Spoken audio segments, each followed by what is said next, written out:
भ्यो नमः. శ్రీ శంకరాచార్య విరచిత భజ గోవిందం 9వ రోజు మే 5వ తారీఖు 2021. నిన్న 8వ శ్లోకం చదువుతున్నాము. అది కంటిన్యూషన్ ఇవాళ. ఒక్కసారి శ్లోకం చదువుతాను. కాతే కాంత కస్తే పుత్రః సంసారోయమతీవ విచిత్రః కస్యత్వం కహ కుత ఆయాతః తత్వం చింతయ తదిహ భ్రాతః. ఇది ఈ శ్లోకం అవుతున్నది. దాంట్లో మనం చదివాము. అది అంతే. శ్లోకం టచ్ చేసి వదిలేస్తాను. ఇవాళ పోర్షన్ మొదలు పెడతాను.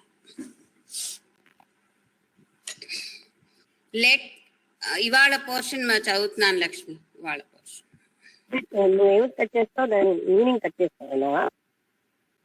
అంటే దాని మీనింగ్ అంటే కొత్త పారాగ్రాఫే చదువుతున్నాను. పాత పారాగ్రాఫ్ నిన్న ఇదే శ్లోకం అన్నమాట. ఈ శ్లోకమే నడుస్తున్నది. ద వరల్డ్ ఆఫ్ నిన్న ఆఖరి చదివిన సెంటెన్స్ ఇది. The world of plurality is an appearance in the non dual unconditioned immutable self.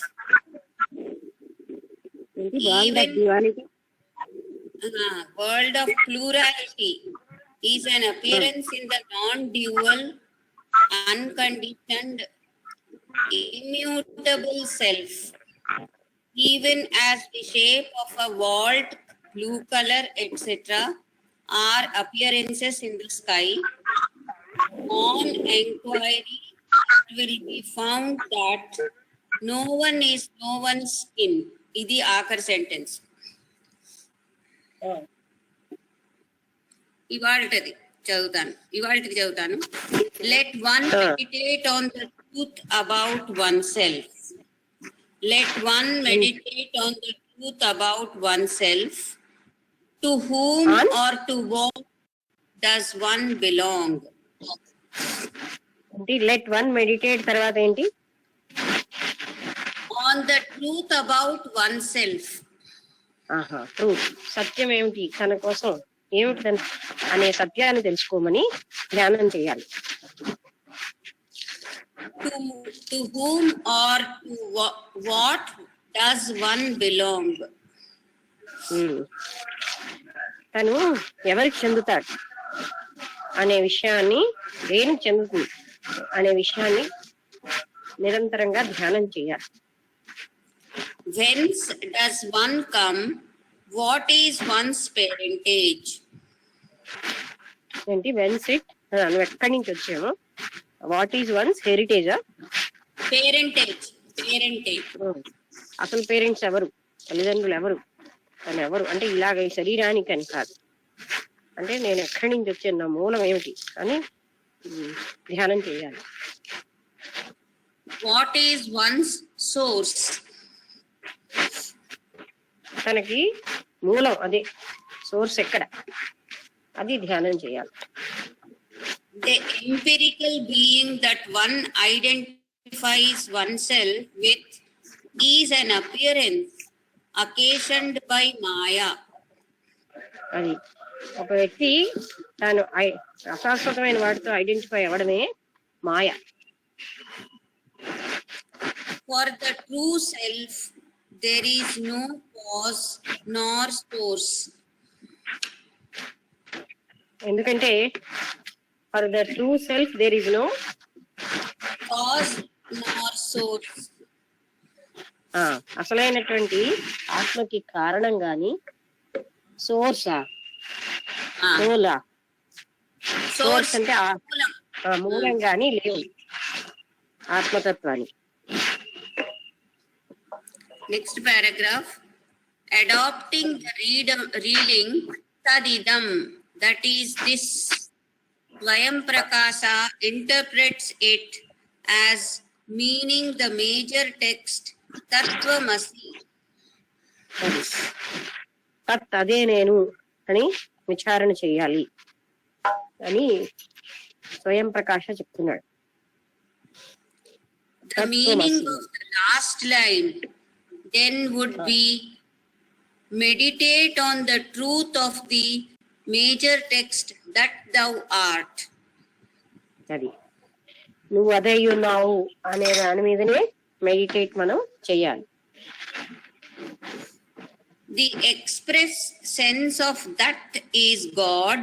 The express sense of thou is individual soul. ఏంటి the express Sense of that is God. The express sense of thou is the individual soul. అంటే individual soul గా నువ్వు express అవుతున్నావు, అంటే వ్యక్తం అవుతున్నావు. But the implied sense of both the words, అంటే that thou art అన్నారు కదా అది, but the implied sense of both the words is the unconditioned non-dual self. అంటే అక్కడ సెల్ఫ్ యొక్క అన్కండిషన్ స్టేట్ ని, రెండు లేని స్టేట్ ని, అంటే నువ్వు వేరుగా లేవు, అది వేరుగా లేదు, రెండు ఒకటిగా ఉన్నాయి అనే విషయాన్ని తెలియజేస్తున్నాయి. నాన్ డ్యూయల్ స్టేట్ ని కూడా తెలియజేస్తుంది దట్ ద వార్ అనేది. ఇక్కడ అయింది. దీని తర్వాత నెక్స్ట్ శ్లోకం 9వ శ్లోకం. సత్సంగత్వే నిస్సంగత్వం, నిస్సంగత్వే నిర్మోహత్వం, నిర్మోహత్వే నిశ్చలతత్వం, నిశ్చలతత్వే జీవన్ముక్తి. సత్సంగత్వం వల్ల అంటే సత్సాంగత్యం అంటే నిన్న మనం తెలుసుకున్నాం కదా, సద్గ్రంథ పఠనం కూడా సత్సాంగత్యంలోకి వచ్చింది. సత్ పదార్థంతో సాంగత్యం, మనలో ఉన్న సత్తుతో, సత్యంతో, ఆ తర్వాత సజ్జన పురుషుల యొక్క సాంగత్యం, ఇవన్నీ సత్సాంగత్యానికి అర్థాలు. ఈ సత్సాంగత్యం వల్ల అంటే మహాత్ములు సత్పురుషుల సాంగత్యం వల్ల నిస్సంగత్వం అంటే దేంతో కూడా సంగం లేని ఒక స్థితి వస్తుంది. అంటే మనకి ఎన్నిటితో సంఘం ఉంది, ప్రాపంచిక విషయాలు అన్నింటితోటి బంధమే, ఇంకా బాడీతో అయితే ప్రగాఢమైన బంధం, నా వాళ్ళు అని వాళ్ళ పట్ల కూడా ప్రగాఢమైన బంధం. అందువల్ల ఇలాంటి మహాత్ములతోటి సత్సాంగత్యం వల్ల, సత్ పదార్థ చింతన వల్ల నిస్సంగత్వం పెరుగుతుంది. అంటే ఏంటి నిస్సంగత్వం అంటే దేంతో సాంగత్యం కలిగి ఉండకపోవడం అనే ఒక స్థితి వస్తుంది అనమాట. అది మహాత్ముల వాక్కు వల్ల కాదు, బోధల వల్లే కాదు, వాళ్ళ సాంగత్యం వల్ల కూడా అలాంటి స్థితి వస్తుంది. నిస్సంగత్వే నిశ్చలతత్వం కదా, నిస్సంగత్వే వస్తుంది. ఎప్పుడైతే నిస్సంగత్వం వచ్చేసిందో అంటే నాకు ఇది నేను కాను అనే ఐడెంటిఫికేషన్ సాంగత్యం పోతుందో అప్పుడు ఆటోమేటిక్ గా ఇప్పుడు నావి నేను అనుకోవడం వల్లే మోహం. ఎప్పుడైతే అవన్నీ ఒక్కొక్కటి తొలగిపోతున్నాయో మోహం పోయింది. నా ఇల్లు అన్న మోహం ఉండదు, నా వాళ్ళన్న మోహం ఉండదు, నా బాడీ అన్న మోహం కూడా ఉండదు. అందుకని సత్సంగత్వం వల్ల నిస్సంగత్వం వస్తుంది, నిస్సంగత్వం వల్ల నిర్మోహత్వం వస్తుంది. అంటే అది చాలా పెద్ద కష్టమైన విషయం మనిషికి. అన్నిటి పట్ల మోహం వదులుచుకోవడమే మనిషికి తీవ్రమైన కష్టం. అందుకని ఆయనకి నిర్మోహత్వం వచ్చేస్తుంది. నిర్మోహత్వే నిశ్చలతత్వం. ఎప్పుడైతే నిర్మోహత్వం వచ్చేసిందో మనస్సు ఇటు అటు పరిగెడుతుంది ఎప్పుడు మోహం వల్లే. అది కావాలి, ఇది కావాలి, ఇది అనుభవించాలి. ఆ నిర్మోహత్వం ఎప్పుడైతే వచ్చిందో వ్యక్తికి నిశ్చలమైన తత్వం వచ్చేస్తుంది. అంటే ఇంకా ఆయనకి ఏది కూడా ఇటు అటు పరిగెత్తే స్థితి ఉండదు, అశాంతి ఉండదు, క్రోధం ఉండదు, కోరిక నెరవేరలేదని, ఇంకా అసూయ ద్వేషాలు ఉండవు. ఎందుకంటే తాను శరీరాన్ని అని అన్నిటితోటి బంధం కలిగి ఉన్నంతసేపే అసూయ. ఆయనకి నిశ్చల తత్వం వచ్చేస్తుంది. నిశ్చలత అంటే నిర్మోహత్వే నిశ్చల తత్వం, నిశ్చల తత్వే జీవన్ముక్తి. నిశ్చలమైన తత్వం వచ్చేసిందో అప్పుడు ఉండేది జీవన్ముక్తి. ఇంకా అసలు కావలసింది అది రావాలి. నిర్మోహత్వం వచ్చేసరికల్లానే ఎప్పుడైతే నిర్మోహత్వం వచ్చేసిందో మనసు నిశ్చలం అయిపోతుంది. నిశ్చలం అయిపోవడం అంటే పరిశుద్ధం కూడా అయిపోయింది. అటువంటి నిశ్చల పరిశుద్ధ మనస్సుకే జీవన్ముక్తి సంభవం. అంటే అసలు జీవించి ఉండగానే ఆయన ముక్త స్థితిని పొందుతాడు. అంటే నిశ్చలతత్వే జీవన్ముక్తి. అంటే ఒక సత్సాంగత్యం ఎంతటికి దారితీస్తుందో, సత్సాంగత్యం వల్ల నిస్సంగత్వం వచ్చేస్తుంది. అంటే ఎక్కడ దేంతో సాంగత్యం, ఇది నాది, ఇది నాది, వీళ్ళు నేను ఆ వస్తువులు నావి, ఇవి నేను పొందాలి అని, వీళ్ళు నా వాళ్ళు, ఇదంతా కూడా అలా డిజాల్వ్ అవుతుంది. దాంతో వచ్చేది నిర్మోహత్వం. నిర్మోహత్వం అంటే దేని మీద మోహం పోతుంది. ఎప్పుడైతే నిర్మోహత్వం వచ్చిందో అప్పుడు ఆయనకి నిశ్చలమైనటువంటి స్థితి వచ్చేస్తుంది. నిశ్చలమైన స్థితిలోంచే జీవన్ముక్తి వస్తుంది. ఎప్పుడైతే మనస్సు కదలకుండా ఒకే ఒక స్థితి మీద ఏ కోరిక లేకుండా, ఏ ఇంద్రియాల వెనక పరిగెట్టకుండా ఉంటున్న స్థితి వచ్చిందంటేనే జీవన్ముక్తి వచ్చేస్తుంది. అంటే జీవించుండగానే ముక్తిని పొందగలడు అటువంటి వ్యక్తి.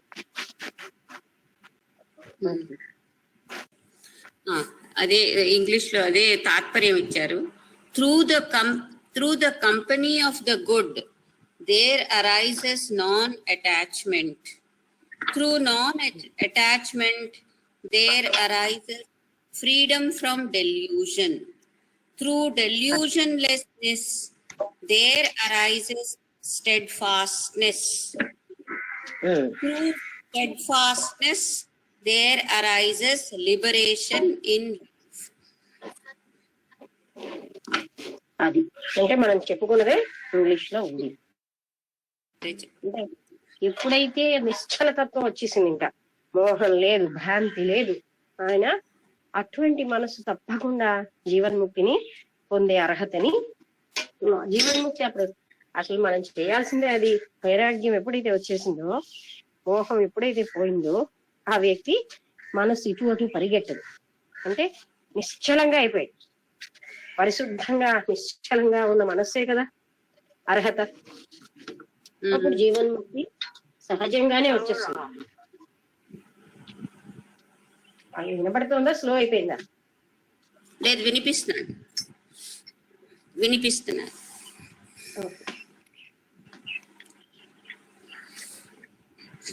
It is the association with the objects of sense that causes evil.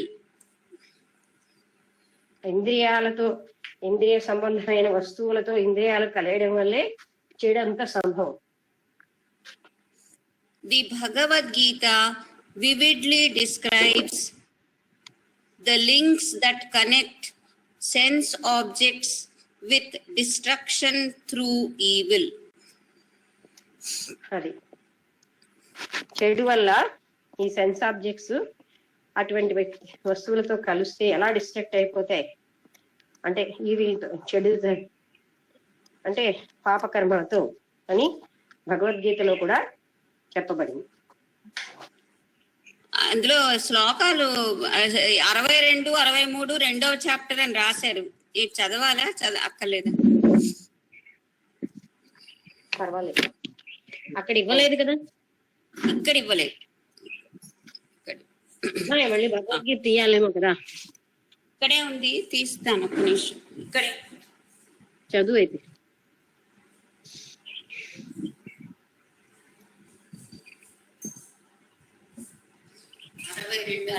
రెండవ చాప్టర్.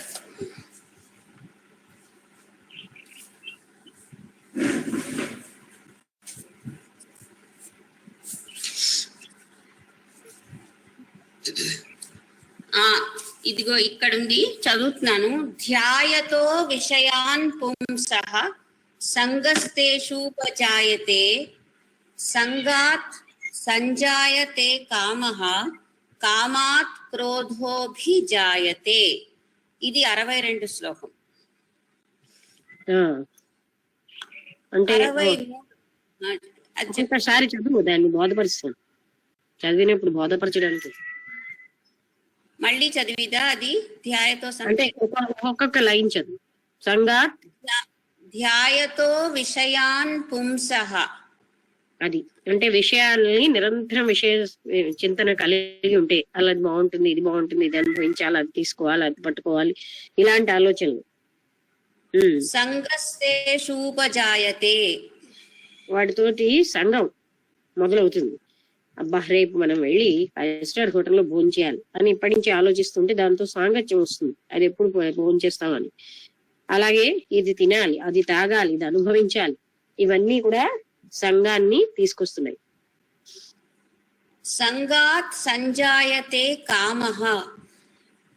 సంఘం వల్ల కోరిక మొదలవుతుంది. కామహ అంటే కోరిక. కామాత్ క్రోధోభిజాయతే. కామం ఎప్పుడైతే వచ్చిందో అది క్రోధంగా మారిపోతూ ఉంటుంది. నెక్స్ట్ క్రోధాత్ భవతి సమ్మోహః. సమ్మోహాత్ బుద్ధినాశనం. క్రోధం వల్ల సమ్మోహం జనిస్తుంది. స్మృతి విభ్రమ. సమ్మోహాత్ స్మృతి విభ్రమ. స్మృతి విభ్రమం అంటే బుద్ధి నాశనం అయిపోతుంది, మనకి జ్ఞాపకం ఉండదు.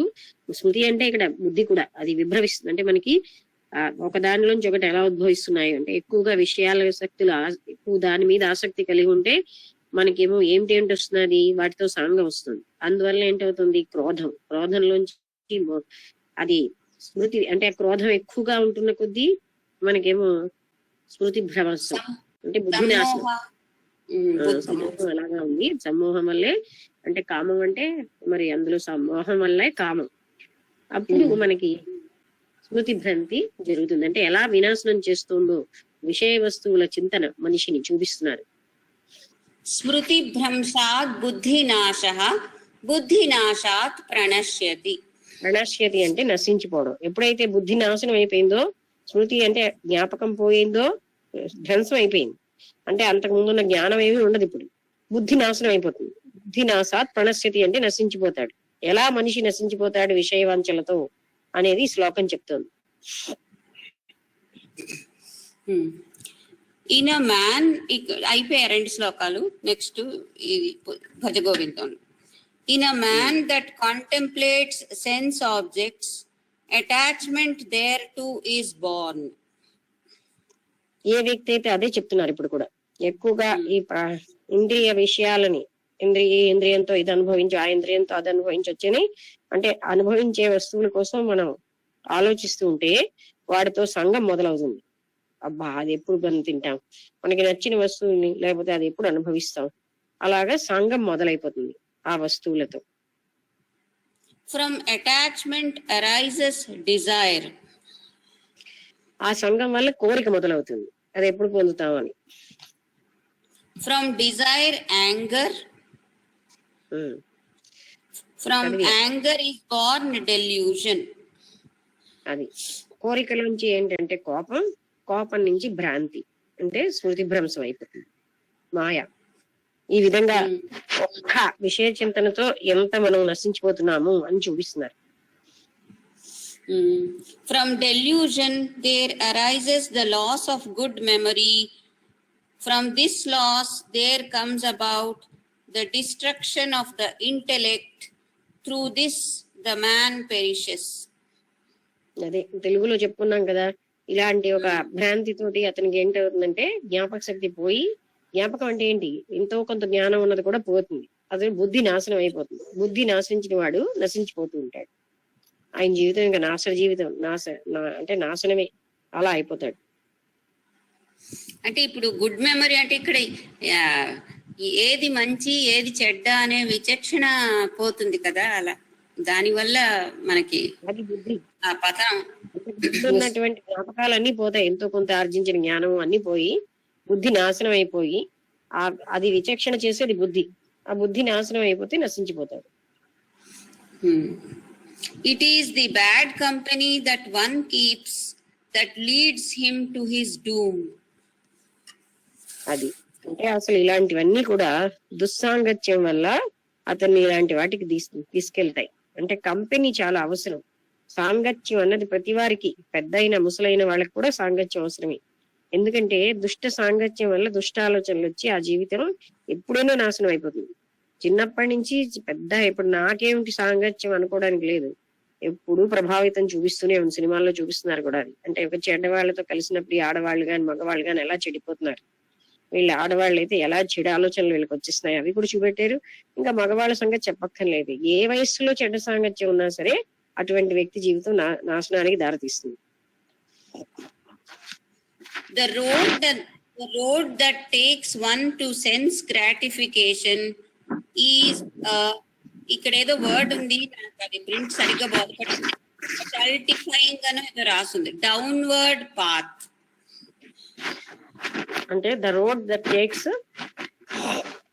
One to sense gratification is ఏదో అడ్జెక్టివ్ ఉంది దానికి. తర్వాత డౌన్వర్డ్ పాత్ అంటే ఏదైతే పాత్ అంటే సెల్ఫ్ గ్రాటిఫికేషన్, ఎప్పుడు ఇంద్రియ సుఖాలని తృప్తిపరచుకోవడం ఇదే చేసిన వాళ్ళు కింద పాత్ అంటే నీచ స్థాయికి వెళ్ళిపోతూ ఉంటారు. డౌన్వర్డ్ పాత్ అంటే అధోగతి అంటాం మనం తెలుగులో. అంటే అది సంస్కృతం వాడే గాని అధోగతి పాలు అయిపోతా ఉంటారు. అంటే అధోగతి అంటే ఏమిటి? నాశనం చేసే స్థితికి వెళ్ళిపోతాం. అది చిన్న విషయం కాదు. మన వాళ్ళు ఎక్కువగా అధోగతి పాలు అయిపోతారు. వాళ్ళు అంటే అధోగతి పాలు అయిపోతారంటే వాళ్ళు ఉన్నత స్థాయికి వెళ్ళరు. మళ్ళీ మళ్ళీ మళ్ళీ పాపకర్మలు చేస్తూ ఫలితాలు అనుభవిస్తూ అది అధోగతి. అందుకని అది సెల్ఫ్ డిస్ట్రక్షన్, ఆత్మ వినాశనానికి దారితీయడమే అధోగతి పాలవడం అంటే. అంటే ఎవళ్ళైతే ఇవి ఎప్పుడు ఇంద్రియ సుఖాల్లోనే వాటి వెనకాలే తృప్తి పడుతూ ఉంటారో ఎప్పుడు ఈ ఇంద్రియ సుఖం ఆ ఇంద్రియ సుఖం అది అధోగతి పాలు అవుతారు అని చూపిస్తున్నారు. although it looks attractive at the first sight. అది మొట్టమొదట్లో చాలా అంటే ఆనందకరంగా ఉంటుంది, ఎంతో ఆకర్షణీయంగా ఇదేదో బాగుంది అని. కానీ అది రాను అది మన అలాంటి స్థితికి తీసుకెళ్ళిపోతుంది. To imagine that one would come to good by pursuing this path is as foolish as to think that one would gain immortality by drinking poison. మళ్ళీ నువ్వు లాస్ట్ లో మింగేస్తున్నావు. బై డ్రింకింగ్ పాయిజన్, విషం. అంటే విషం తాగేస్తే తను మళ్ళీ చదువు. One would To imagine that one would come to good by pursuing this path is as foolish. అది ఇప్పుడు అర్థమైంది. యాజ్ ఫూలిష్ తర్వాత as to think that one would gain immortality by drinking poison. మోర్టాలిటీవా? Immortality.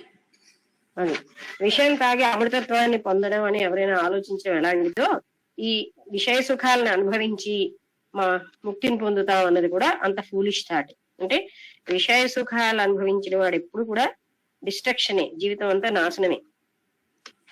అందుకని నేను poison తాగేసి అమృతత్వాన్ని పొందుతాను అన్నది ఎంత ఫూలిష్ థాటో, ఇది విషయ వాంఛలన్నిటినీ తీర్చుకుంటూ నేను తృప్తిని పొందుతా అంటే నేను ముక్తిని పొందుతానన్న ఆలోచన కూడా అంత అంటే ఏమంటారు, అజ్ఞానకరమైంది. In the present verse, the way out of this impasse is shown. The way out of this impasse, ఏదో ఇంపాసే అంటే క్లిష్టమైన పరిస్థితి. ఇంపాసే అంటే నాకు కావాల్సింది ఏంటంటే అర్థం కాదు కానీ ప్రొనౌన్సియేషన్ క్లారిటీ. అది ఇంపాసే, IMPASSE. అయితే ఓకే, అంటే ఇందులో ఏం చూపించారంటే ఇలాంటి దుర్భరమైనటువంటి విషయ వాసనలతో కూడినటువంటి ఈ ప్రపంచం నుంచి పైకి వెళ్ళడం ఎంత కష్టమైనదో చూపించారు, ఎంత దుర్భరమైనదో. Just as one removes the thorn that has entered into one's flesh with the help of another thorn,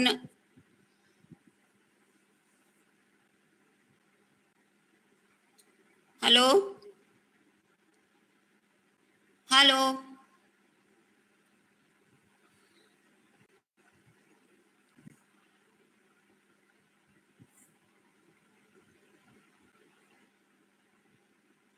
just as one removes the thorn that has entered into one's flesh with the help of another thorn,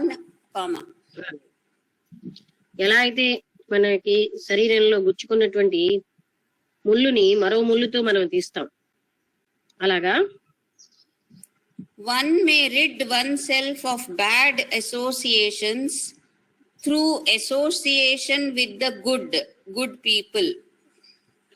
అందుకే చెడ్డ వాళ్ళ సాంగత్యాన్ని ఎలా వదులుచుకోవాలంటే మంచి వాళ్ళతో సాంగత్యం కలిగి వాళ్ళతోటేమో మనం స్నేహం చేస్తేనే చెడ్డ సాంగత్యాలు వదులుతాయి.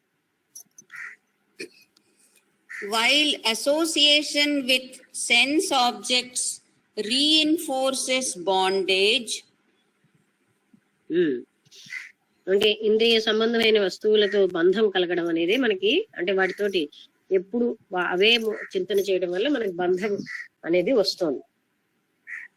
the more the association, the stronger the attachment. వాటితోటి మనకి ఎంత గట్టిగా బంధం ఉందో మన బంధం కూడా అంత గట్టిగా ఉంటుంది. Association with the good promotes detachment. మంచి వాళ్ళతో సాంగత్యం వల్ల మనకి వైరాగ్యం అనేది వస్తుంది. Since attachment is the parent of delusion, detachment begets the opposite of delusion, that is wisdom. ఈ అటాచ్మెంట్ అనేది అంటే బంధం మనకి భ్రాంతికి attachment is the parent of delusion. అది అంటే భ్రాంతికి అది పేరెంట్ అన్నమాట, అంటే తల్లిదండ్రులు లాంటిది. అటాచ్మెంట్ ఎప్పుడైతే ఉందో అప్పుడు మనకి భ్రాంతి వచ్చేస్తుంది. Detachment begets the opposite of delusion, that is wisdom. Detachment వల్ల మనం జ్ఞానాన్ని పొందగలం, అంతర్గత జ్ఞానం పొందుతాం వైరాగ్యం వల్ల. అటాచ్మెంట్ వల్ల మనం మాయలో పడిపోతూ ఉంటాం. When one is free from delusion, one becomes steadfast in wisdom, sthita prajna. అది ఎప్పుడైతే ఆయన ఒక వ్యక్తి ఆ డెల్యూషన్ అంటే మాయని తొలగించుకుంటున్నాడో ఆయన స్థిరంగా ఆ జ్ఞానంలో ఉంటాడు. ఒక్కసారి నేను ఫోన్ చేస్తాను కిషోర్ కి. ఫోన్ చేయట్లేదేమో తల్లి.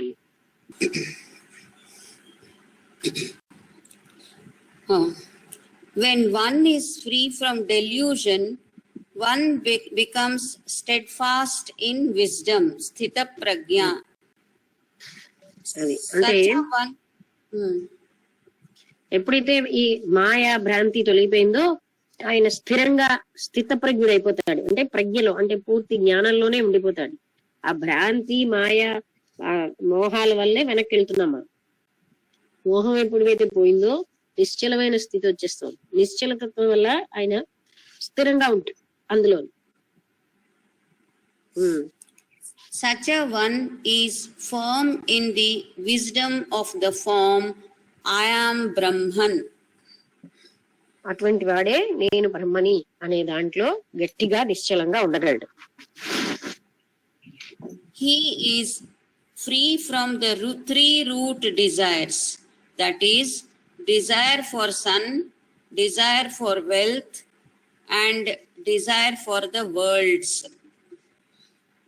అది పుత్రేచ్ఛ, ధనేచ్ఛ, తర్వాత ఇంకోటి ఏంటి వరల్డ్, అది లోకం, వరల్డ్స్. అది లోకేచ్ఛ అంటే ఇది అది పొందియాలని.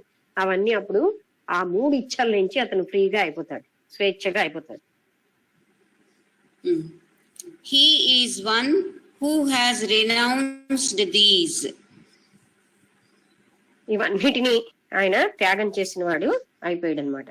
అంటే ఇవన్నిటిని ఈ మూడిచ్చల్ని వదిలేశాడు. He enjoys in the self. He sports in the self. ఆయన ఆత్మతత్వంలోనే ఆనందిస్తూ ఉంటాడు, అందులోనే ఆయన రమిస్తూ ఉంటాడు. శంకర ఆన్ ద గీత, అదే రెండవ చాప్టర్ 54-55 శ్లోకాలు అది రాసున్నది ఇక్కడ. స్థిత ప్రతిష్ఠ అహం అస్మి పరం బ్రహ్మ ఇతి ప్రజ్ఞా యస్య సహ స్థిత ప్రజ్ఞ ఆపిదా ఇక్కడ అదేంటి స్థిత ప్రజ్ఞస్య స్థిత స్థిత ప్రతిష్ఠ అహం అస్మి స్థితమైన పరం బ్రహ్మ ఇది ప్రజ్ఞ. అది అతనికి స్థితమైనటువంటి ప్రతిష్ఠ వచ్చేస్తుంది, ఎందులోని పరబ్రహ్మ తానే అని ఒక ప్రజ్ఞ వస్తుంది అనమాట. అందులో ఆయన స్థిరంగా ఉండిపోతాడు. తర్వాత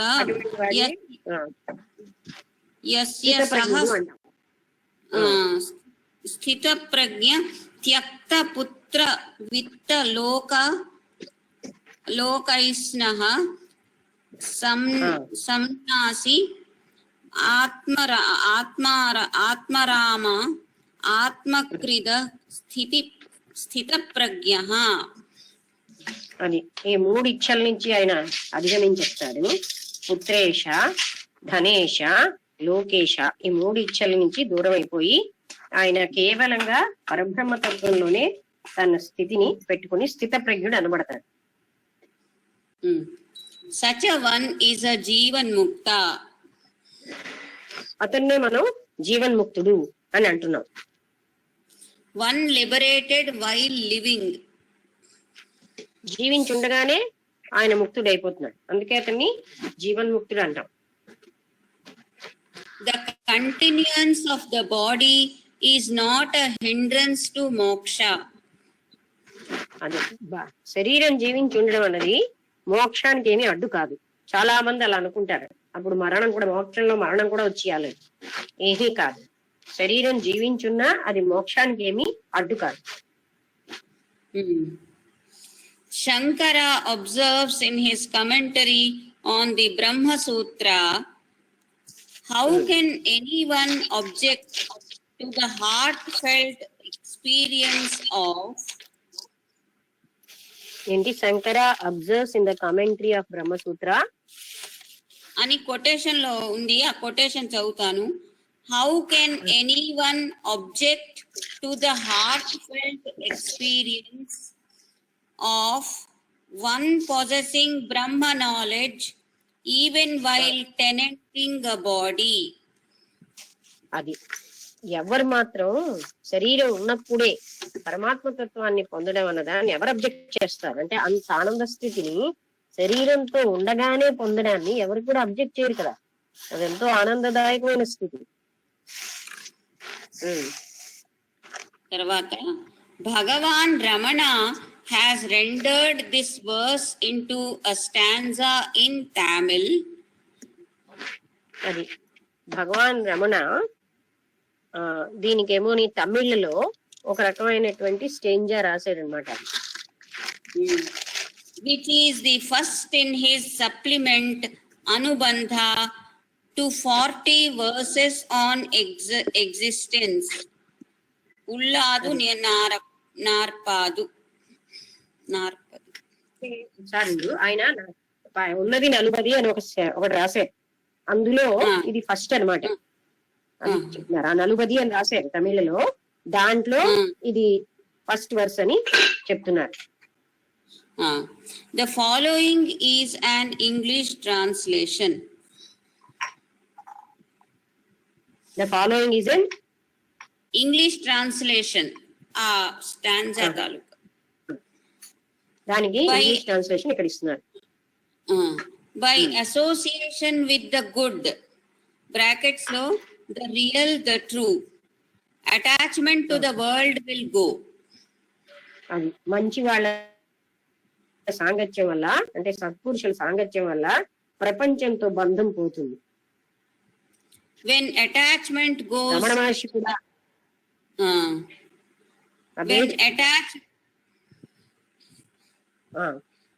when attachment goes, అటాచ్మెంట్ పోతుందో the modification of the mind అంటే బ్రాకెట్ లో with its cause Maya will be destroyed.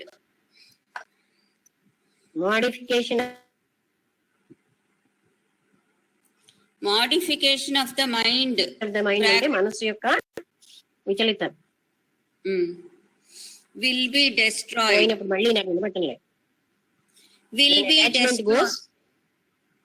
The modification మళ్ళీ of the చదువు, నాకు mind. వినపడలేదు. ఇంకా వినిపించడం లేదా? ఇంకా వినిపించడం లేదా? ఆహా, ఇంతకు ముందు చదివింది వెన్ అటాచ్మెంట్ అన్న దగ్గర వినబడింది, తర్వాత వినబడలేదు. Okay.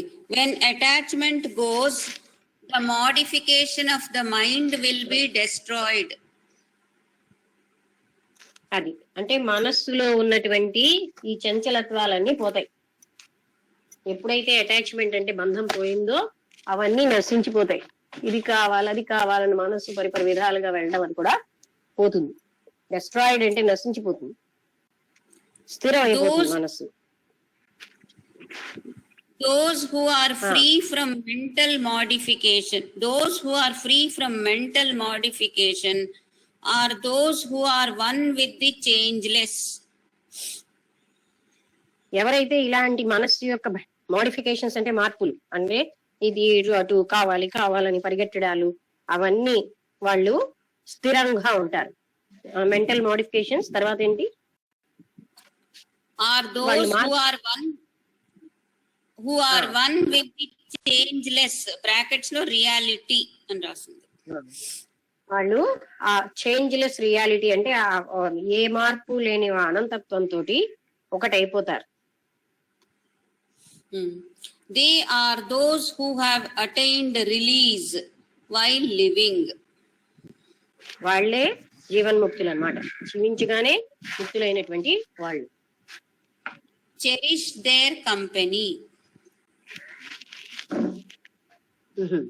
అటువంటి వాళ్ళ సాంగత్యాన్ని పొందండి. ఇదే ట్రాన్స్లేషన్ అయిపోయింది. కొటేషన్ 25 అయింది, 7:25. ఈ శ్లోకం కూడా అయిపోయింది. రేపు కొత్త శ్లోకం అది. మనకి ఇవాళ సత్సాంగత్యం యొక్క మహత్యం చూపెట్టారు. మనం చదివిన అన్ని గ్రంథాల్లో సత్సాంగత్యమే చాలా గొప్పది. దానివల్లే మనము ఈ దోషాలన్నింటిలోంచి బయటపడగలం. ఇవాళ ఈ సత్సాంగత్యం వల్ల నిస్సంగత్వం వస్తుంది. దేంతో సంఘం అన్నది పోతుంది. నిస్సంగత్వం వల్ల నిర్మోహత్వం వస్తుందని, మోహం లేని స్థితి వస్తుంది. దేని మీద ఇది అది కావాలని, ఇవన్నీ నాకు ఎంతో మంచివి, వాటిని అదే పొందాలి అనే మోహం పోతుంది. నిర్మోహత్వం వల్ల నిశ్చలత వస్తుంది. ఎప్పుడైతే మోహం పోయిందో నిశ్చలం అయిపోతుంది మనస్సు. అటువంటి నిశ్చలత తత్వం వచ్చినప్పుడే జీవన్ముక్తికి కావలసిన స్థితి వచ్చేస్తుంది, జీవన్ముక్తి వస్తుంది అసలు. అందుకని అది ఎలాగా కూడా మనం చూస్తున్నాం. అంటే సత్సాంగత్యం, సజ్జనుల సాంగత్యం, అసలు దుష్టుల సాంగత్యం వల్లే, దుర్మార్గులు లేదా చెడు మార్గంలో ఉన్న వాళ్ళ సాంగత్యం వల్ల మనకి ఎన్నో రకాలైనటువంటి టెంప్టేషన్స్, కోరికలు మొదలవుతున్నాయి. అది దుష్ట సాంగత్యాన్ని కూడా సజ్జన సాంగత్యంతో మనం పోగొట్టుకోగలం. అందుకని ఎక్కడైనా సరే మనుషులకి ఏ వయసులో ఉన్న వాళ్ళకైనా సజ్జన సాంగత్యం చాలా అవసరం. సత్పురుషుడు కోపించిన, కబీర్ దాస్ చెప్తాడు, కాలుతో తన్నేసిన ఆయన మీద అలగకు. తిరిగి తిరిగి అతని మనస్సును, అంటే మనకు అలవాటు అయిపోయింది కదా కోపించిన వాళ్ళ మీద వాళ్ళ మీద అసహించుకోవడం. కానీ సత్పురుషుడు మాత్రం నువ్వు అలా చెయ్యకు, ఆయన సాంగత్యాన్ని ఎప్పుడు కోల్పో. ఇంకో దగ్గర ఏం చెప్తాడు, 1000 యోజనాలు 1000 అంటే మైళ్ళ దూరంలో ఉన్నాడన్నా ఆ సత్పురుషుడిని వెళ్ళి కలువు అంటే, అప్పుడు ఏమి ట్రైన్లు లేని టైంలో కూడా చెప్పాడు ఆయనని నువ్వు ఏ విధంగానైనా సందర్శనం చేసుకో. సత్పురుష సాంగత్యం అంత అద్భుతమైనది. అందుకని సజ్జన సాంగత్యం ఎంత మహిమాన్వితమైనదో ఈ శ్లోకం మనకి నిరూపిస్తోంది. అంటే మనుషులు మామూలుగా పోగొట్టుకోలేని మోహాలు, అలాంటివన్నీ బంధాలు, అవన్నీ కూడా సత్సాంగత్యంలో పోతాయి అని చూపించారు. అది విశ్లేషణాత్మకంగా చూపెట్టారు. ఎలా పోతాయి అంటే, మనకి మోహాలు పోతాయి, కోరికలు పోతాయి, ఈ ఇంద్రియ వస్తువుల పట్ల ఆపేక్ష పోతుంది. ఆ విధంగా నిశ్చలమైన మనస్థితి వస్తుంది. బుద్ధి కూడా అది మనకి ఏంటంటే, గీతలో కూడా ఈ మోహం వల్లే క్రోధం వల్ల మనకి బుద్ధి కూడా నాశనం అయిపోతుంది, స్మృతి భ్రంశం అయిపోతుంది, స్మృతి భ్రంశం వల్ల బుద్ధి నాశనం అయిపోతుందని కృష్ణుడు చెప్పాడు. ఒక్కసారి చదివిన విషయంలో అంటే ఈ నిస్సంగత్వం అనేది కేవలంగా సత్సాంగత్యం వల్లే వస్తుంది. అది ఎనలిటికల్ గా చూపెట్టారు ఎంతలాగా ఎలా చేస్తుందో. ఆ కోరికలోంచి కోపం, ఆ కోపంలోంచి స్మృతి భ్రంశంలోంచి బుద్ధి నాశనం. ఈ విధంగా మనం వినబడుతోందా అందరికి? హలో, వినిపిస్తోందా? వినిపిస్తుంది మేడం. బుద్ధి నాశనం అయిపోతే వాళ్ళు పూర్తిగా నశించిపోతారు. అందువల్ల విషయ వాసనలు ఎంత ప్రమాదకరంగా ఉంటాయో సాంగత్యం ఏం చేస్తుంది, మంచి సాంగత్యం అందులోంచి బయటపడేస్తుంది. అది ఎలా చేస్తుందని కాదు కానీ దాని పవర్ అలా ఉంటుంది, సజ్జన సాంగత్యం. అందుకనే మహాత్ములందరూ కూడా, అంటే అసలు ఏ పుస్తకంలో చదివినా సత్పురుష సాంగత్యం ఎంత గొప్పదో చెప్తున్నారు. అంటే అది మనం చేసుకోలేనంత ఉపకారం మనకి చేసి పెడుతుంది. మనం తపస్సు చేసిన, మెడిటేషన్ చేసిన, విచారణ చేసిన కంటే కూడా ఎక్కువ ఉపకారం చేస్తుంది. ఎందుకంటే మన ఇంటర్నల్ బాడీస్ లో చేంజ్ తీసుకొస్తుంది. అందుకని ఈ శ్లోకంలో సజ్జన సాంగత్యం యొక్క గొప్పతనాన్ని, అది ఏ విధంగా మనని బయటపడేస్తుంది. అసలు సజ్జనులు ఏదో మెత్తగా ఉంచకాలుగా మాట్లాడతారని ఆశించకూడదు. వాళ్ళు ఎప్పుడు కఠినంగా ఉన్నట్టు ఉంటారు బయటికి. వాళ్ళ హృదయం మాత్రం చాలా ప్రేమతో నిండి ఉంటుంది. అందుకని మనం మామూలు మనుషుల్లాగా వాళ్ళని ఎక్స్పెక్ట్ చేస్తే వాళ్ళు ఏంటో మనం వెళ్ళగానే ఆదరించలేదు, మనం వెళ్ళగానే మనం ఎంత సేవ చేసుకోవాలని ఆలోచించాలి, కానీ వాళ్ళు మనకి ఏదో చేయాలని ఆశించకూడదు. మనకి సత్పురుషులు ఎప్పుడూ కూడా వాళ్ళు ఎంత అపస్మారక స్థితిలో ఉన్నా అందరి మేలు కోరుతారు. వాళ్ళ యాక్టివిటీస్ ని బట్టి మనం నిర్దేశించలేం, వాళ్ళ లోతు మనం అంత ఈజీగా తెలుసుకోలేం. అదే చెప్పారు కదా నారాయణ మహారాజు గారు, ఒక చెంబుతో ఒక సముద్రం లోతు తెలుసుకోవడం ఎంత కష్టం, సత్పురుషుల లోతు తెలుసుకోవడం అంత కష్టం. అందుకని సత్పురుషుల్ని ఆశ్రయించడమే. అక్కడ అహంకారం గాని, గర్వం గాని, నా అంత గొప్ప వాళ్ళని ఇలా చేస్తారా అనే అవి ఎప్పుడు మనం రానివ్వకూడదు. సత్పురుషులంతటి వాళ్ళ కారుణ్యమూర్తులు. పైకి కారుణ్యం, మన వాళ్ళు అయ్యో నీకు ఇలా వచ్చిందో అంటూ అలా నెమ్మది మాటలతో చూపిస్తారు, లోపల ఏమి ఉండదు. కానీ అలాంటి వాళ్ళు చేయరు, వాళ్ళ కారుణ్యమే డిఫరెంట్. ఓకే, ఈ శ్లోకం అంతా మనకి సత్పురుష సాంగత్యం, సత్ పదార్థంతో సాంగత్యము, సద్గ్రంథ సాంగత్యం కూడా అందులో పార్టీ. సద్విచారం, సత్ అంటే సత్తత్వం మీద, పరమాత్మ తత్వం మీద విచారణ ఎంత లాభమో చూపిస్తున్నాయి అన్నమాట. ఎవరైనా మాట్లాడతారా?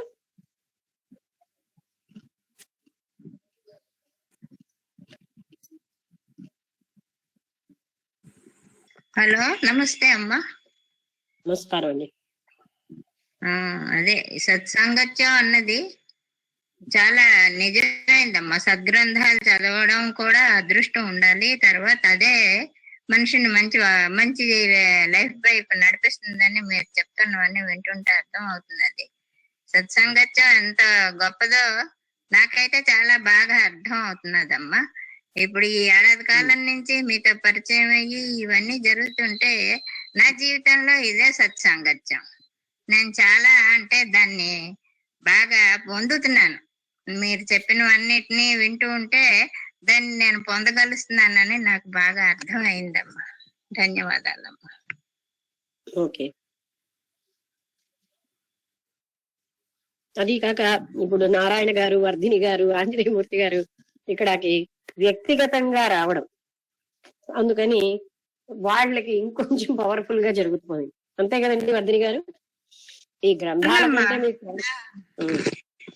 నేను ఎక్స్పీరియన్స్ చేయగలుస్తున్నాను తల్లి. నేను పర్సనల్ గా మిమ్మల్ని కలవడం కొన్ని నా లైఫ్ లోని, అంటే అదే మీ అనుమతి లేదనుకోండి, అయినా సరే నేను చాలా బాగా ఎక్స్పీరియన్స్ చేస్తున్నాను. మీ ద్వారా నేను చాలా పొందానమ్మా. ఇప్పుడు పూర్వం ఉన్న మూర్ఖత్వం, ఆ అహం నాలో తగ్గిందని నాకు అనిపిస్తున్నది. అయితే అనిపించడం పెద్ద ఇది కాదు, ఈ క్షణానికి అనిపిస్తుంది, మరు క్షణంలో మాయమైపోతాయి అవన్నీ. కానీ అయితే కంటిన్యూస్ గా ఎక్స్పీరియన్స్ చేయగలుగుతున్నాను.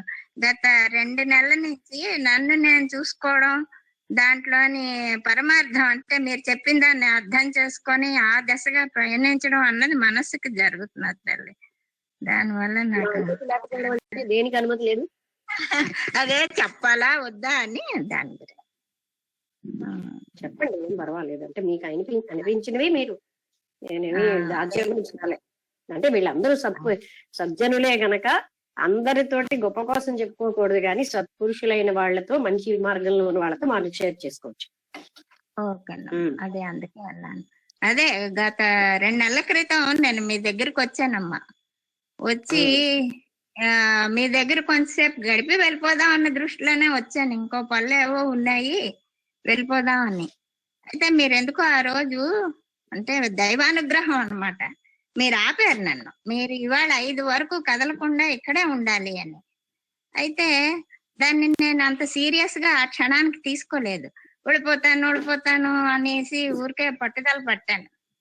కానీ అది చాలా ఇంకా మీ ద్వారా అంటే ఆ రోజు మిమ్మల్ని నేను చాలా బాధ పెట్టాను తర్వాత అర్థమైంది. దానికి నేను క్షంతవ్యురాలిని. మీరు పదే పదే అదే మాటని చాలా జోరుగానే చెప్పారు. అంటే బుద్ధిని ఎలాగైతే మనస్సుని లొంగదీయాలా అన్నది, ఒక గుర్రాన్ని ఒక ఏనుగుని లొంగదీసుకోవడం అలాగో ఆ మావటి వాడికి ఆ అశ్వారోహుడికి తెలిసినట్టుగా మీకు మా మనసు మీద ఎలా కంట్రోల్ చేయాలా అన్నది మీకు బాగా అర్థమైంది. ఆ రోజు నన్ను చాలా తీక్షణంగానే కూర్చోపెట్టారు కదలకుండా. సాయంత్రం 5 వరకు మీతో గడిపాను. ఇంచుమించు 11కో అంతకో వచ్చాను. సాయంత్రం 5 వరకు మీతో గడిపాను. అయితే ఆ ఆనందాన్ని నేను మాటల్లో వ్యక్తం చేయలేను. అప్పటికి ఆ క్షణానికి అన్ని వినేసినట్టుగా అదే ఏమిటో ఇలాగా తెచ్చుకున్నాను అనుకున్నాను. ఇలా ఉండిపోయాను ఇక్కడ, ఇంటి దగ్గరికి వెళ్ళలేదు, ఏంటవుతుందో అని. కానీ మీ ఇంటి ఇలా బలవంతం చేస్తున్నారు అని ఆ క్షణానికి అనిపించిందమ్మా. 5 గంటలు దాటాక నేను బయటకు వచ్చాక నా ఎదురుగుండా ఆటో అప్పుడే ఆగింది. అంటే అంత తీవ్రమైన పరిస్థితిలో కూడా నన్ను నా మంచి కోసం కూర్చోబెట్టారని ఆ క్షణమే నాకు రియలైజ్ అయింది. ఆ 5 గంటలకి అక్కడ ఆటో ఎక్కాను. మళ్ళీ ఇలా వచ్చేసరికి అక్కడే నా కోసం అన్నట్టుగా ఆటో ఉంది.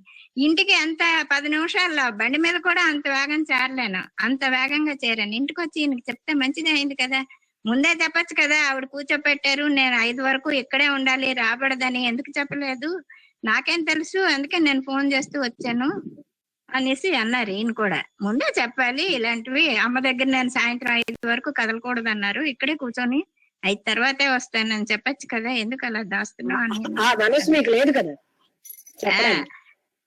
అదే అంటే జరిగింది ఏంటంటే అర్జున్ గారి విషయంలో నేను నా అభిప్రాయం అనేది కూడా ఒక అహం కదా.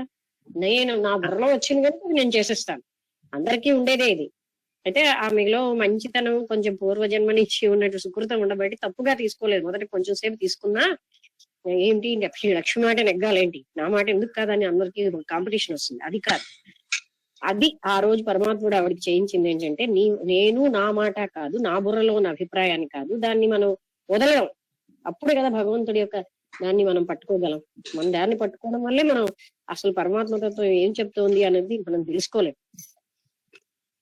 అందుకని ఆ రోజు జరిగిన సాధన తీవ్రతరమైంది. వెళ్ళడానికి వెళ్ళలేదంటే ఎన్ని రకాలు చెప్పారు, అన్నిటినీ క్యాన్సిల్ చేశాను. ఎందుకంటే ఒక్కొక్కటి చెప్తారు అందరూ కూడా, ఇంకా చెప్తారు, ఇంకా బోల్డ్ చెప్తారు, అబద్ధాలు కూడా చెప్తారు. అవన్నీ నేను క్యాన్సిల్ చేశాను. చేసేసరికల్లా ఇంకా లోపల ఉన్నది నేను వెళ్ళిపోవాలని. ఏమి నేను ఇంత గట్టిగా అంటున్నా, గురువు అంటారే మరి ఆ మాట వినరా అన్నాను. అయినా వింటలే. ఇంకా లోపల ఆ మనసు పవర్ ఎంత పవరో ఎవరికైనానండి, అందరికీ, ఆవిడకే కాదు. అయితే దాన్నే నేను గట్టిగా ఏ సాకు చెప్పినా అంతకంటే పైకి వెళ్ళి దాన్ని క్యాన్సిల్ చేస్తున్నాను. అప్పుడు అది అలాగ ఒక 3 hours 3.5 hours జరిగిందేమో. అప్పుడు అంతా వచ్చినట్టుగా ఆవిడ వదలవలసిన పరిస్థితి వచ్చింది. అంటే ఏది చెప్పినా నేను కాదని చూపిస్తున్నాను. అర్థమైందా అందరికి? అంటే ఇక్కడ ఏంటంటే ప్రతి ఒక్కరికి ఉంటాయి. ఇంకా ఆమె మంచి సంస్కారం ఉండబట్టి వెంటనే గ్రహించుకున్నారు. లేని వాళ్ళు ఏంటో ఇలాంటివి చేయించుతూ ఉంటారు, ఎప్పుడు తనే ఎక్కువ అనుకుంటారు, ఇలా కూడా ఆలోచిస్తారు. పైకేమో ఏదో అనేస్తూ ఉంటారు, ఇంటర్నల్ గా మాత్రం వాళ్ళ మైండ్ కి అది అడ్డొస్తే మాత్రం వాళ్ళకి నచ్చదు. వాళ్ళు ఏ లెవెల్లో ఉన్నారో ఆ చెడులన్నీ ఆపాదిస్తారు. అందుకని ఆవిడికి అవేళ జరిగింది ఏంటంటే నా అభిప్రాయాన్ని నేను వదలడం, అంత పట్టుకోకుండా ఉండడం అన్నది. అదే చాలా కష్టమైన విషయం. అప్పుడు దైవానుగ్రహానికి మనం ఈజీగా యాక్సెప్ట్ చేస్తాం. అది అందరికీ ఇది కష్టమే. ఎవరు కూడా అటువంటి తన అభిప్రాయాన్ని వదలడం ఎవరూ చేయదు. దానికి 1000 రకాల కారణాలు చెప్తారు ఇంటెలిజెన్స్ తో. ఇంత గొప్పది నా మైండ్ అని చెప్పడం బదులు నేను ఇలా చేయాలి అలా చేయాలి, ఇది ఇప్పుడు అలా జరగకపోతే ఏమి జరిగిపోతుంది, మూడు లోకాలు మునిగిపోతాయి అన్నట్టుగా చెప్తారు. నేను అవునమ్మా. అందరికీ ఉంటుంది, ఒక్కటే కాదు. అదే ఆ రోజు జరిగిన తీవ్రతరమైన అది పెద్ద జబ్బే. అవునమ్మా. అది జబ్బని తెలుసుకోవడానికి మిమ్మల్ని 3 గంటలు 4 గంటలు కష్టపెట్టవలసి వచ్చిందమ్మా. దానికి నేను శాంతవీరాలని అంత తెలుసుకోలేని స్థితి అంతలాగుందో, ఎన్ని జన్మల నుంచి ఉందో. అందరికి అది కొంతమందికి అది కష్టపడ్డానని కూడా తెలియదు, వాళ్ళని కష్టపెట్టామని అనుకుంటారు. ఓకే, ఇంకెవరు? మొత్తానికి నాకు మంచి ఎక్స్పీరియన్స్ కలిగించారమ్మా, చాలా సంతోషం, ధన్యవాదాలు. ఎప్పుడు కూడా వాళ్ళు కష్టపడ్డారనే చెప్పుకుంటారు, మీరేమో నేను కష్టపడ్డానని కూడా ఆలోచించగలిగారు. ఓకే,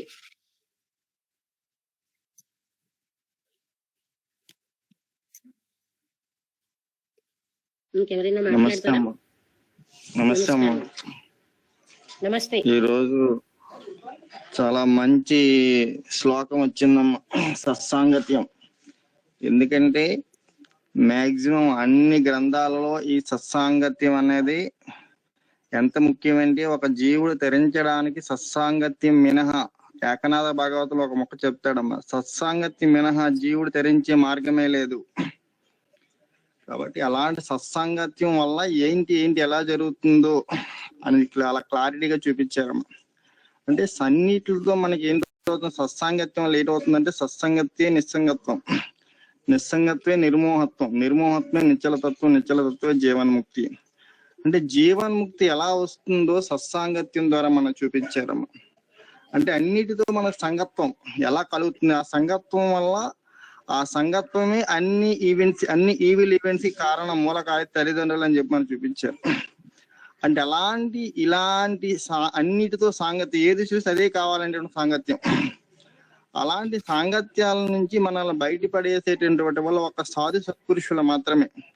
ఇంక ఈ సృష్టిలో ఎవరు కూడా అలాంటి సత్సాంగత్యాన్ని కానీ, మన కోరికల నుండి కానీ, అన్నిటి నుంచి కూడా మనల్ని బయటపడేసే శక్తి ఒక సాధు సత్పురుషులు మాత్రమే ఉంది. అలాంటి సద్గ్రంథాలని గత 9 నెలలుగా మనం ఎన్నో మంచి గ్రంథాలని, అంటే ఇప్పుడు మనం ఇంకో విషయం చెప్పుకోవాలమ్మా. అంటే మీ యొక్క సాంగత్యం వల్ల, అప్పుడే చెప్పారు చక్కగా వర్ధిని గారు, ఒకనొకప్పుడు మాట్లాడలేను అన్నవాళ్ళు ఇప్పుడు చక్కగా ఆవిడ ఆలోచించి చక్కగా మీరు చెప్పింది అర్థం చేసుకుని దాన్ని ఎక్స్ప్రెస్ చేసి తన దోషాలు తను చెప్పుకోగలప్పుడు, మేమైనా మా దోషాలు మేము చెప్పుకోగలుగుతున్నాం అంటే మీ యొక్క సాంగత్యం. సాంగత్యం అనేది మనిషిగా తీర్చిదిద్దడానికి ఒక ఉదాహరణ లేదమ్మా.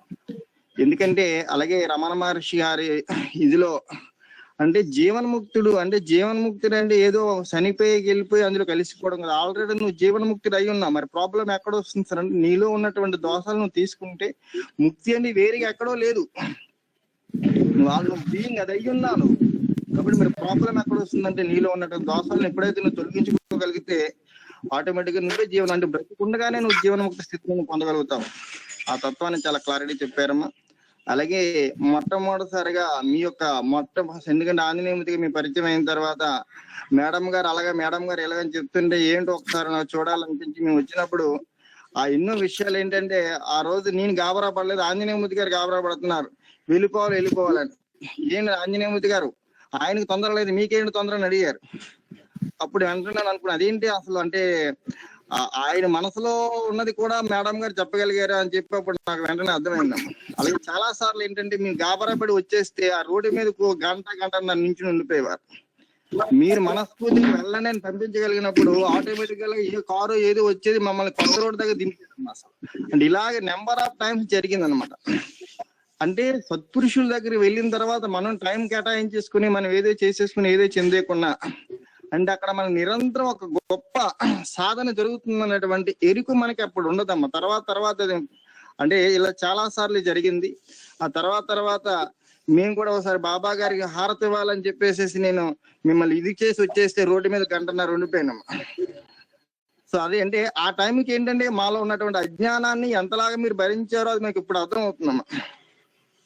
అప్పటికే అది మాకు అజ్ఞానం అని తెలియదు. అంటే కేవలం సాధు సత్పురుషులకు సమాగం వల్ల మాత్రమే మనలో ఉన్న దోషాలను మనమే గుర్తించుకుని సన్మార్గం వైపు ప్రయాణించి జీవన్ముక్త స్థితిని మనం బ్రతికుండగానే పొందేటువంటి స్థితి ఒక సాధు సత్పురుషులు మాత్రమే ఇవ్వగలుగుతాం. కాబట్టి అలాగే ఈ 12 సంవత్సరాల్లో మీరు మాకు అనేకమైనటువంటి సాధన సంపత్తి చేశారనమాట. దానికి మీరు ఎంతో శ్రమించారు. అది మాకు ఇప్పుడు ఆ టైంలో మాకేది ఇబ్బంది పెట్టేసినట్టు మాకు అనిపించేది. కానీ అది ఇప్పుడు క్లియర్ గా అది ఎంత అంటే మేము ఎంత అవివేకంగా ప్రవర్తించాము ముందు అది మాకు ఇప్పుడు బాగా అర్థం అవుతుందమ్మా. ఇంకా మాకు అర్థం అవ్వాలి. అంటే మాలో ఉన్నటువంటి సమస్త దోషాలు ఏవైతే అహంకారాలు అయితే ఉన్నాయో, ఇంకేవైతే పిచ్చి పిచ్చి కోరికలు అయితే ఉన్నాయో, ఇవన్నీ ఎప్పుడైతే మనం అంటే ప్రతిదీ కూడా సాధన జరిగిపోతుంటుంది అనమాట. అంటే మీ వాక్ ద్వారా మనం ఇప్పుడు ఈ గత 9 నెలల్లో అనేకమైనటువంటి మార్పులు చేర్పులు జరిగిపోయాయి. కాబట్టి సజ్జన సాంగత్యం అంటే ఈ సృష్టిలో, ఎందుకంటే మనం యోగ వాసిష్టం నేర్చుకున్నాం. ఎందుకంటే అంత తెల్లవారితే పట్టాభిషేకం చేసుకోవాల్సినటువంటి రాముడు తండ్రి మాట మీద వెంటనే సరే అడవులకు వెళ్ళిపోయాడు అంటే కేవలం వశిష్ఠుడు చేసినటువంటి వశిష్ఠుడు చేసినటువంటి బోధ. కాబట్టి అలాంటి బోధ ఉండటం వల్లనే మారు మాట్లాడకుండా అడవులకు వెళ్ళటం జరిగిందమ్మా. లేకపోతే మనం ఈ రోజు చూడండి, అన్నదమ్ముల మధ్య ఆస్తులు కొట్టు చచ్చిపోతున్నాం. ఆస్తుల గురించి తల్లిని పిల్ల కొట్టేసుకున్న పిల్ల తండ్రిని చంపేస్తుంది, నాన్న రచ్చ అయిపోతున్నాం. కాబట్టి ఇలాంటి సజ్జన సాంగత్యం ఏం చేస్తుందంటే మనల్ని సన్మార్గం వైపు నడిపిస్తుందమ్మా. అంటే ఇలాంటి గొప్ప గొప్ప శ్లోకాలు మీరు ఏం చేస్తున్నారంటే మా అందరికి పరిభాషలో మాకు అందరికి అర్థమయ్యే విధంగా, మా అందరిలో గొప్ప మార్పు వచ్చే విధంగా అంటే మీరు అనంతమైనటువంటి ప్రేమతో బోధిస్తున్నారమ్మా. ఇలాంటి గొప్ప బోధన అందించిన మీకు శతకోటి నమస్కారాలు. గురువం తత్సత్. నమస్తే అండి. అందరూ నమస్తే. ఓకే, చెప్పండి మేడం, మీరు మాట్లాడారు. అందరూ పవన్ కుమారి గారికి బాగుండాలని ప్రార్థన చేయండి మనస్ఫూర్తిగా అంటున్నారు. అంటే అమ్మ కొంచెం క్రిటికల్ గా ఉంది కదా పరిస్థితి, అంటే ఇబ్బందిగా ఉంది. మనం కూడా అది చెయ్యొచ్చు. తర్వాత లక్ష్మి ఎవరికి బాగోలేదు? పవన్ కుమార్ గారు చదువుతూ ఉంటారే, పవన్ కుమార్ గారు వాళ్ళ అమ్మాయి ఫోన్ చేసి పవన్ కుమార్ గారు అమ్మాయా? ఓ, పవన్ కుమార్ గారు వాళ్ళు ఎవరికో ఫోన్ చేశారు అనుకున్నాను.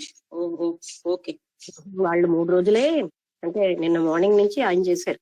వాళ్ళు ఆయన ఇలా ఉందండి అని ఇచ్చారు కదా. తర్వాత అది అలాగే నేను అన్నాను చెయ్యండి, నేను ఇది విశ్వపడదు డాక్టర్ల దగ్గరికి వెళ్తే డాక్టర్లు ట్రీట్ చేయమని చెప్పారు. ఎందుకంటే కరోనా కనుక ఎవడు చూడటం లేదు. అది పాపం 2 సార్లు 2 డాక్టర్ల దగ్గరికి వెళ్ళట 2 రోజుల ముందు. ఆవిడ ఇప్పుడు మాట్లాడే స్థితిలో లేరా? లేరు, సరిగ్గా మాట్లాడలేకపోతున్నారు. అందుకే ఆ అమ్మాయి ఇప్పుడు గుండె నొప్పి ఎక్కువైపోయిందని కనుక మళ్ళీ ఫోన్ చేసింది కదా. అదే కిషోర్. చెప్పండి ఆంజనేయమూర్తి గారు. నమస్కారం అండి. ఇక్కడ నారాయణ మాస్టర్ చెప్పిన వాటిలో చిన్న కరెక్షన్ అక్కడ గుర్తుంది, కానీ మళ్ళీ ఒకసారి మనం చేసుకుంటూ ఇది చాలా సార్లు మా ఇంట్లో తలుచుకుంటూ ఉంటాం. నేను నారాయణ మాస్టర్ కలిసి మేడం గారి దగ్గరికి వెళ్ళినప్పుడు చాలాసేపు మాట్లాడుకున్న తర్వాత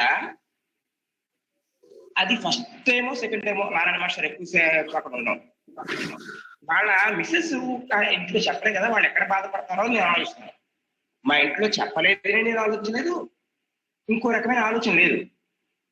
మంచి టాపిక్ డిస్కషన్ నడుస్తున్న టాపిక్ లో మేడం గారు పక్కన ఆపేసి మీరు నారాయణ మాస్టర్ ఇబ్బంది పడతారని ఆలోచిస్తున్నారు కదా, స్ట్రైట్ క్వశ్చన్ ఇస్తారు.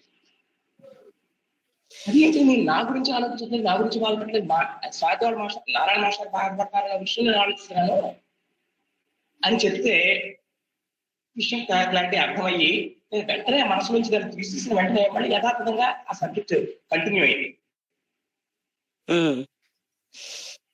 ఇది చాలా సార్లు ఇంట్లో చెప్పుకుంటూ ఉంటుంది. ఎవరితో మాట్లాడినా కూడా ఇంత సున్నితత్వంగా ఉంటుంది మేడం గారితో మాట్లాడుకుంటున్న విషయాలు. ఒకసారి కాదు, కొన్ని 100 సార్లు జరుగుతూనే ఉన్నది. ఎప్పుడు మనసులోకి ఏ రకమైన అన్య ఆలోచన వచ్చినా టాపిక్ అక్కడతో స్టాప్ పెట్టడం లేదా మన మనసును దాని వైపు మళ్లించడం, 2 మేడం గారి దగ్గర మేము పొందుతూ ఉన్నప్పుడు నారాయణ మాస్టర్ తినండి, మేమే తినండి. అక్కడ వసంతలత డౌట్ పెడితే ఇక్కడ నాకు ఎఫెక్ట్ ఇస్తుందంటే మరి అదే కదా, పక్కన లేదు. అవునండి. వినాయలో అంటే ఆ శుద్ధతత్వం ఇవి కావాలంటే ఇవన్నీ అడ్డులు. ఓకే.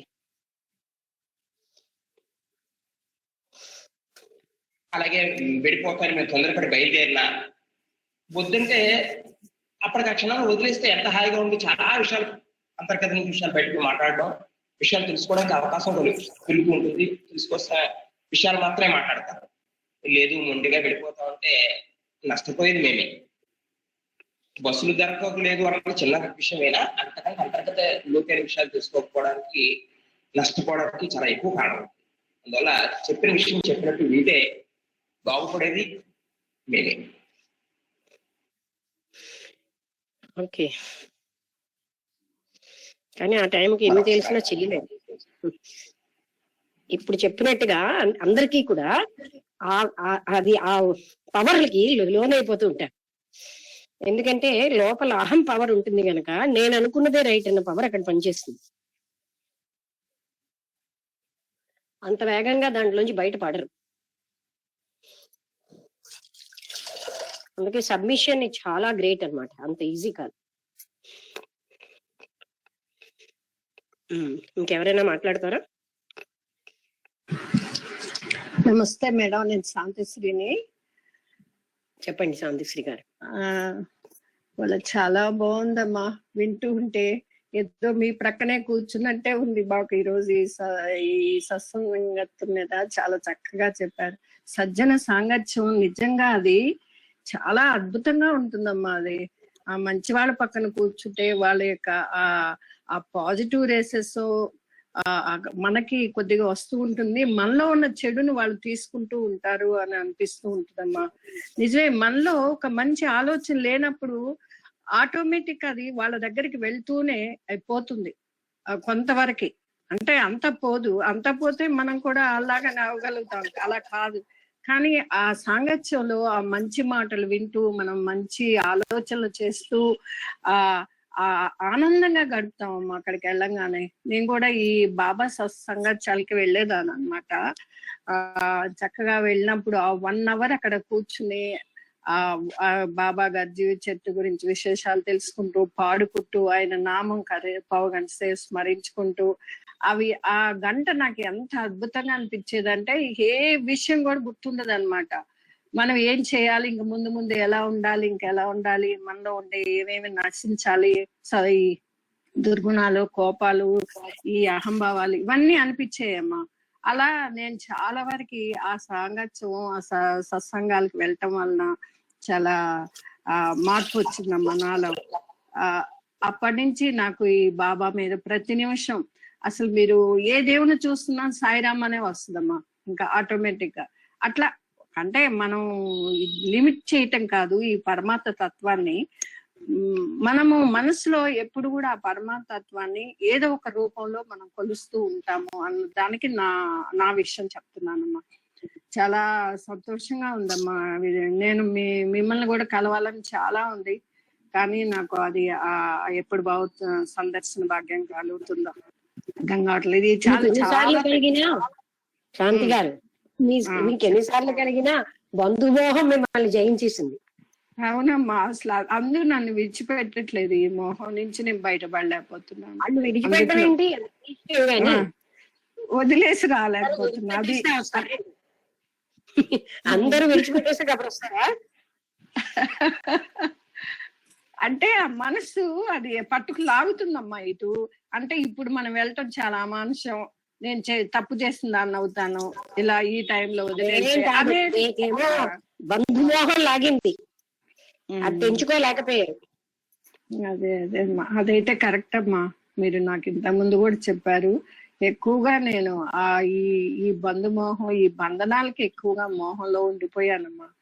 అట్లా ఇప్పుడు అందుట్లో పసిబాబు, రోజులు బాబు, నేను అంటే ఎవ్వరూ లేకపోయినా ఏది ఆగదమ్మా. అది మళ్ళీ ప్రతి నిమిషం అనుకుంటూ ఉంటాను, కానీ కూడా అది జయించలేకపోతున్నాను. అంటే అలా విడిచిపెట్టి అలా ఒకేసారి ఆ వైరాగ్యం అనేది మనసులో ఉంటుంది కానీ బాహ్యంగా ఆచరణలోకి చేయలేకపోతున్నానమ్మా.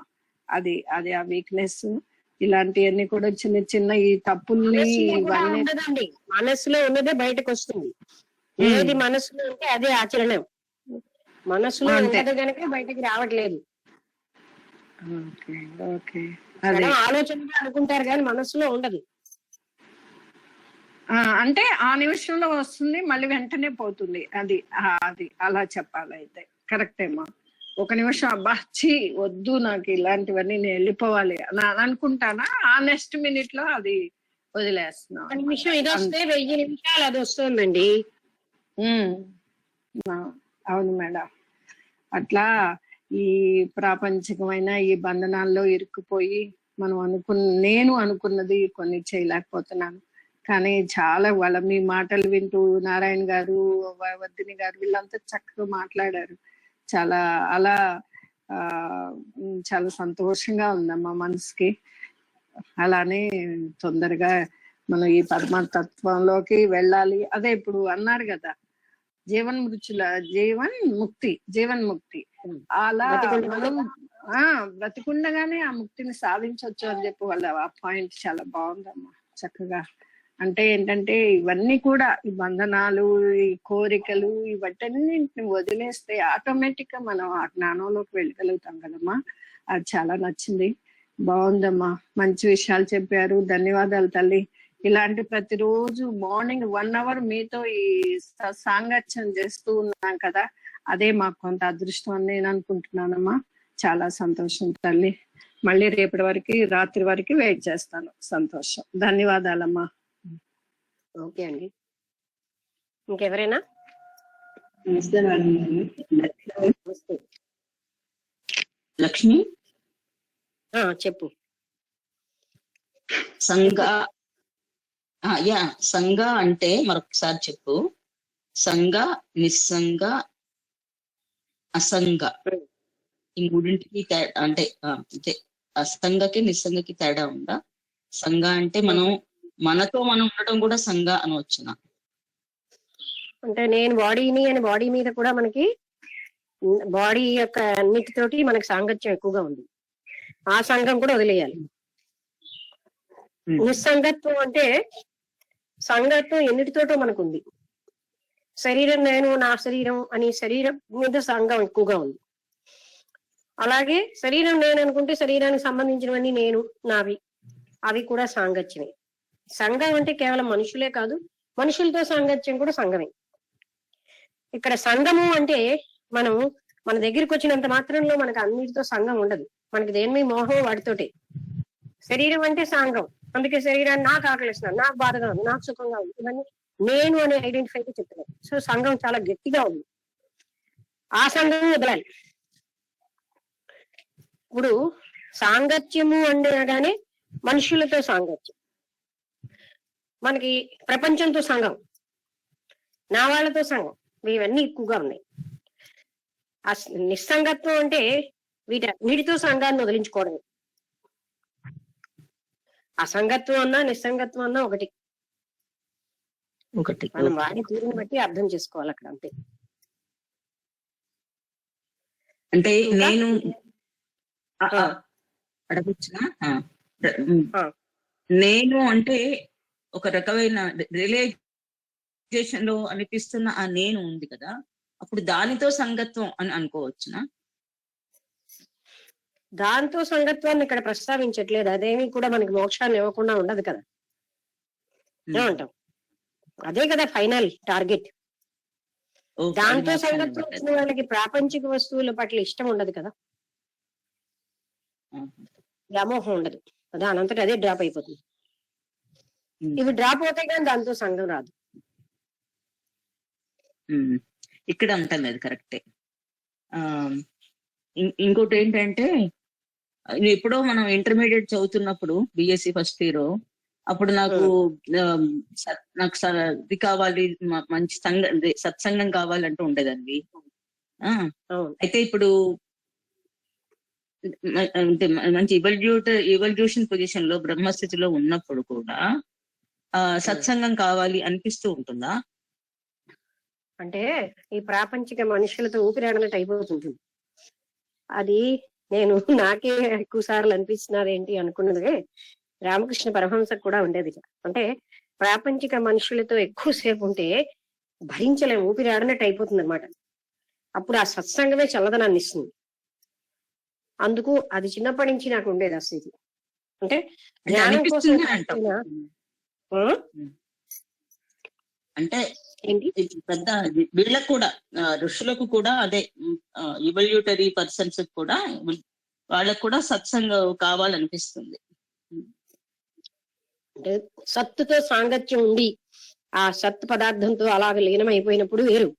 ఈ ప్రాపంచిక వ్యవహారాల్లో కూడా ఉన్నాం కదా, అప్పుడు ఈ అశాశ్వతమైన అన్ని శాశ్వతం అనే వ్యక్తులతో ఎక్కువసేపు జీవించలేం. వాళ్ళ రాగద్వేషాలు, వాళ్ళకున్న అనురాగాలు అన్ని అది చాలా ఇబ్బందిగా, వాళ్ళ నుంచి వచ్చే థాట్ ఫామ్స్, వాళ్ళ ఎమోషనల్ అపరిశుద్ధమైన ఎమోషన్లు, ఇవన్నీ చాలా ఆ రేడియేషన్స్ చాలా బాధాకరంగా ఉంటాయి. అది వాళ్ళకి తెలియదు. అలాగే ఒక స్వచ్ఛమైనటువంటి ఆ అంటే పరిశుద్ధమైన తత్వంతో ఉన్న వ్యక్తి దగ్గర ఏమి చల్లదనం వస్తుందో వాళ్ళు రేడియేట్ చేస్తారు, అది వాళ్ళకి తెలియకుండానే. మ్యాగ్నెటిజం మారిపోతుంది పూర్తిగా.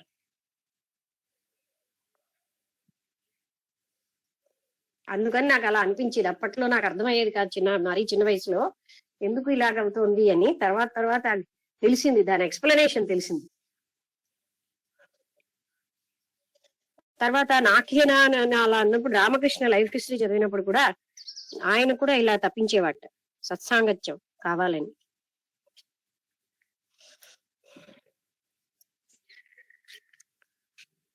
ఓకే, ఓకే అది నాకు చాలా ఎక్కువగా వస్తూనే ఉండేది ఆ పరిస్థితి. అలా గట్టిగా భగవంతుని ప్రార్థన చేస్తే ఎవరో ఒక సత్పురుషుడు ఇంటికి వచ్చేవారు. అలా కూడా జరుగుతూ ఉండేది.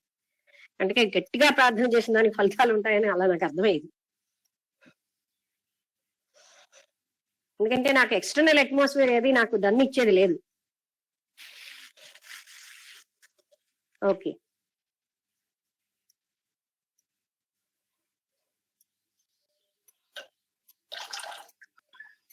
నమస్తే మేడం గారు. నమస్తే, చెప్పండి. వాళ్ళ సత్పురుషుల సాంగత్యం ఎంత గొప్పదైనటువంటి విషయం ఇవాళ బాగా అర్థమైందండి. అంటే నిన్న కూడా చెప్పారు, ఒక సత్పురుషుల సాంగత్యంలో ఉండడం కూడా, అక్కడ ఉండి ఎన్నో విషయాలు తెలుసుకోవడానికి కూడా ఇక్కడ ఏంటంటే ఈ ప్రాపంచ విషయాల మీద దృష్టి అది ఎక్కువైపోయి బయట వ్యావహారికమైనటువంటి విషయాల మీద ఇంద్రియాల వాటి మీదకి లోబడిపోయి ఒక మంచి సత్పురుషుల సాంగత్యంలో ఉండడం కూడా ఎంతో అదృష్టం ఉంటేనే కానీ అక్కడ ఉండలేమనే విషయం కూడా అర్థమవుతుందండి. నేను ఒక 10 రోజులు అప్పుడు నాకు అర్థం కాలేదు, కానీ తర్వాత అంటే మీరు నాలో ఉన్న ఎన్నో తప్పులు మీరు రోజు కూడా ఎంతో డీటెయిల్ గా చెప్పేవారు. అంటే అప్పటికీ కూడా నాకు అంతగా ఏమీ తెలిసేది కాదు. ఏంటి ఇలా అంటున్నారని చెప్పేసి ఇదివరకు ఒకసారి చెప్పానండి మీకు విషయం. మళ్ళీ ఇవాళ మళ్ళీ ఉండలేక చెప్తాను. ఆ 10 రోజులు వస్తున్నది.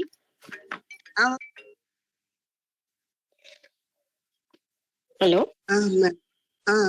మేడం గారు, నొప్పి ఎక్కువైపోతున్నదని గాబరా పడుతున్నారు, అందుకని ఫోన్ చేస్తున్నారు. రేపు మాట్లాడతారండి. సత్పురుషుల సాంగత్యం ఎంత గొప్పదైనటువంటి విషయం అర్థమైంది. ఆ రోజు మీ దగ్గర ఒక 10 రోజుల పాటు ఉండడం నిజంగా నేను చేసుకున్నటువంటి అదృష్టం. తర్వాత నాకు అన్ని విషయాలు కూడా అర్థమయ్యండి.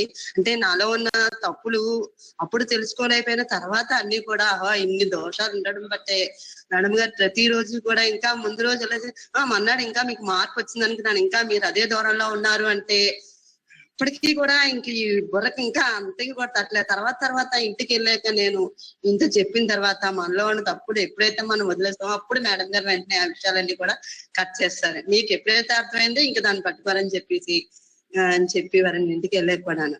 ఆ తర్వాత ఇప్పుడు ఇవన్నీ విన్నాక నాకు బాగా అర్థమైందండి. అంటే ఎంత అజ్ఞానంలో ఉన్నాము.